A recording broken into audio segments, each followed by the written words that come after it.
Good morning, YouTube, and welcome back to a new day of daily updates across all of the major dollar pairs. Starting off with DXY on the daily time frame, we can see that we've had our break of structure in towards the upside, and this is the current swing range that we're trading within. Obviously, this high is not confirmed yet, and I do expect some higher prices.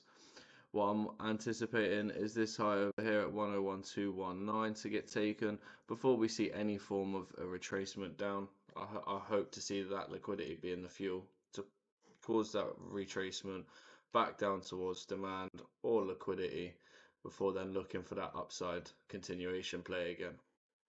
If we go down onto the 4-hour time frame, we are now swing bullish. We had our break bullish here, but we have had this internal trend that's been pushing pricing towards the upside.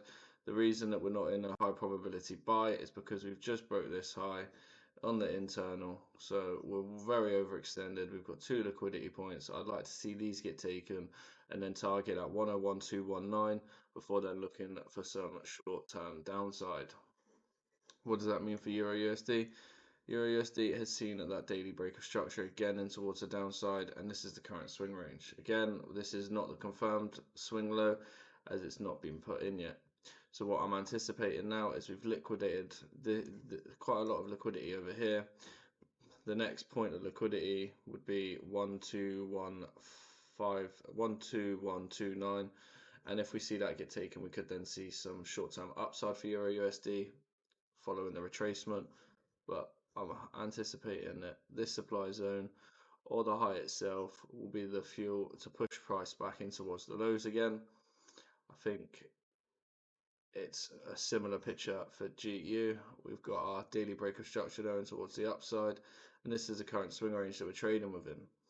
We can see that we've had internal breaks of structure down, which if we move down onto the 4-hour time frame, we will see that that is our swing range. We've had the initial break of structure here, followed by another break of structure here. This is my high, this is my low.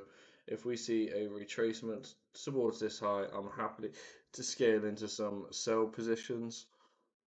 What could just happen though is we have made a connection to this supply zone. If we break this low, that could confirm that we are already heading down lower. The only issue is my draw on liquidity is pretty much already taken. So what I would prefer to see for GU now is just some reaccumulation, see some higher prices where we can then get a better short position.